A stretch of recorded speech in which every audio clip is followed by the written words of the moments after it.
Welcome, podcasters, to the Dad 77. My name's Kerry Briggs, and this is my channel. If this is your first time, welcome. You can contact me at 77thedad77 at gmail.com. You can ask for topics that you want to hear about. You can tell me I'm full of muddy water. You can like it, dislike it, or make any comment you want. Again, that is 77thedad77 at gmail.com. If you like this, then like it and share it with people. And it doesn't matter to me if nobody listens to it, I'm still going to do it. So we are in a series of the full armor of God, and we talked already about the belt of truth that's on the YouTube, the Dad 77 page. You can listen to that if you ran across this one and didn't get the first one. So we already talked about the belt of truth. Now we're going to talk about the breastplate of righteousness. And as we talked about the armor of God, it's the full armor of God, meaning one, we don't need any more armor than what is talked about. And two, the good thing is that it's not our armor, because our armor is weak and pitiful, but it's the armor of God. And when you put it on, it's still not yours. It's still God's. And that's a good thing. So it's still God's armor no matter what. So if you look at the breastplate, and as stated in the first one, kind of we look at the Roman armor at that of that day, because they were prevalent rulers of the world and had the armies and all that. So you look at the breastplate that they had, and it basically went from here all the way down to the belt, and then the belt took over from below that. And as discussed, the belt actually helps hold the breastplate in place and makes it a unit. But that was that last one. But this one we're talking about the breastplate. So if you look at the Romans, the leaders, the captains, the generals, they had theirs made out of metal, and it was very, arrows not going through it, swords won't go through it, because they're the leaders. The average soldier, his was made out of a thick leather that would blunt any attack, but not necessarily stop it. But it was formable of that day and that era. So, what does it cover? It covers your lungs, it covers your heart, goes down all the way down to the belt, so it covers all your abdomen. This is all vital parts. This is all parts that you don't want an arrow going to, you don't want a sword cutting into, those kinds of things. So the breastplate is very important to the soldier in his defense. There's nothing offensive about the breastplate. It's all defensive kind of piece of equipment that they used. So when you look at the breastplate of righteousness, and this is found in Ephesians 6 verse 10, and you want to start at verse 10 and read down through it, and it'll go through each piece. It doesn't really describe it a lot. It's just point matter of fact. Okay, so put on the breastplate of righteousness. So whose righteousness is this breastplate that we're putting on? Not ours. You don't want yours, because Isaiah 64:6 says, "But we um, but we are like unclean things, and all our righteousness is like filthy rags." So if you put on your filthy rags as a breastplate, then that's not that good. It's not going to stop anything. It's everything can get through it. There's no protection. There's none whatsoever. So it's not our breastplate that we're putting on. It's God's breastplate. And if you go to um, Isaiah 59:17, it's even an Old Testament reference, and you should read the whole Isaiah 59, because it talks about Israel and how they've fallen away and they're not obeying God, and they're just doing their own thing, and they're not listening to God, and that. And then the word comes to Isaiah, and he's like, well, God says, I will stretch forth my arm, and I will um, basically come in, and I will judge those who are bad, or it's going to get worse, and those who are good, then I'm the savior. I will stretch out my arm and save you. And in that, he says that he puts on a breastplate of righteousness and a helmet of salvation. So it's even an indication that it's God's armor. And we talked it last time, but I want to mention it again, because when we put something on, I put my hat on. It's my hat. It's a good hat. So it's not really a lucky hat, but it's my hat. But when you're talking about putting on God's armor, it's God's, not ours. Even he gives it to us and says, here, put this on. Okay. He's just loaning it to us. It's still God's, and it's not ours.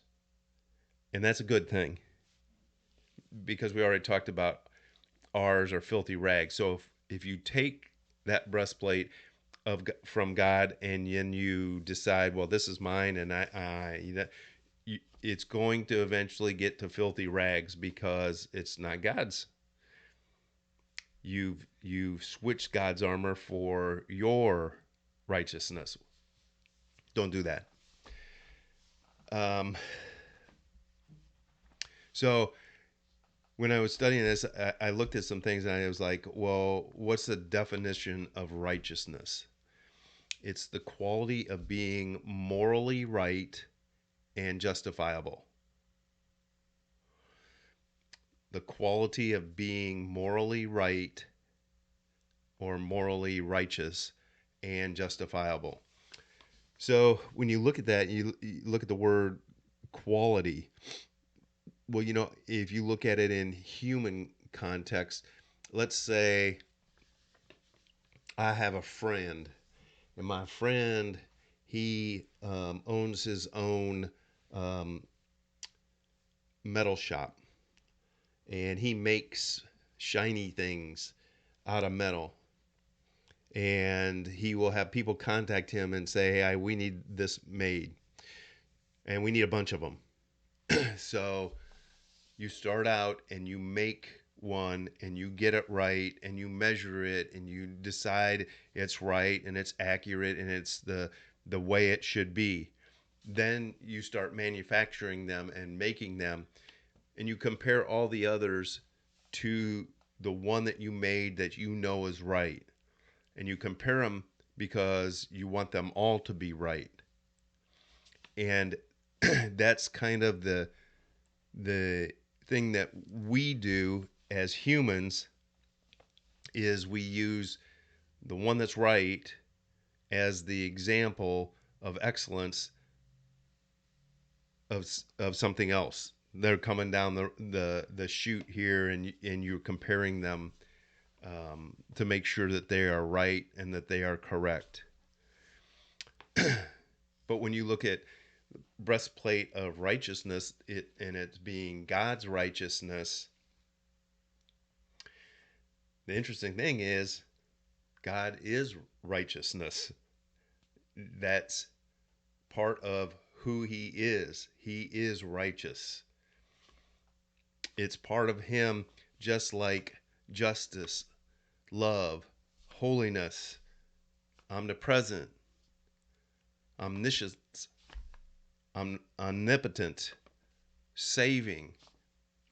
All these are part of God. They make up who he is. So when you get a breastplate of righteousness that is from God, that is God's, and he's giving it to you to put on,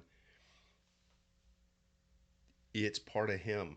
It's part of his protection. It is his righteousness, not ours. Remember, we already talked filthy rags. That's us. His is righteousness. This is who he is. Psalms 147:17. The Lord is righteousness.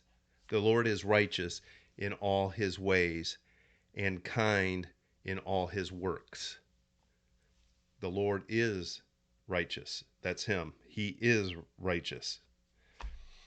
Um, so we are to put on God's righteousness. So, okay, how do we do that? Then the question. 2 Corinthians 5:21. This is how we get to righteousness. This is where it comes from. This is how God poured it out so that we could have it, because remember, we're fallen. So the presence of God would just annihilate us because he's righteous, he's holy, he's all those things. 2 Corinthians 5:21. He made him, Jesus, who knew no sin, to be sin in our behalf, so that we might become the righteousness of God in him. This is how we are able to put on the breastplate of righteousness, which is God's righteousness, because we fell, we did terrible things, we rebelled against God as a race, we rebelled against the Creator. But he, as said earlier, he is the one who stretched out his arm for saving us. And he did that by sending Jesus to earth, to walk on earth, to teach us, to eventually die on a cross, buried 3 days, rose from the grave, broke open the grave where it no longer can hold us who believe in Jesus. And then he went to the Father and is coming back. And it's his righteousness, Jesus' righteous act of not sinning, not having sin, yet paying the penalty for sin, and then turning around and handing it to us.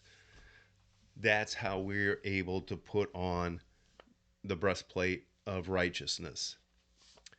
Some other verses to close out.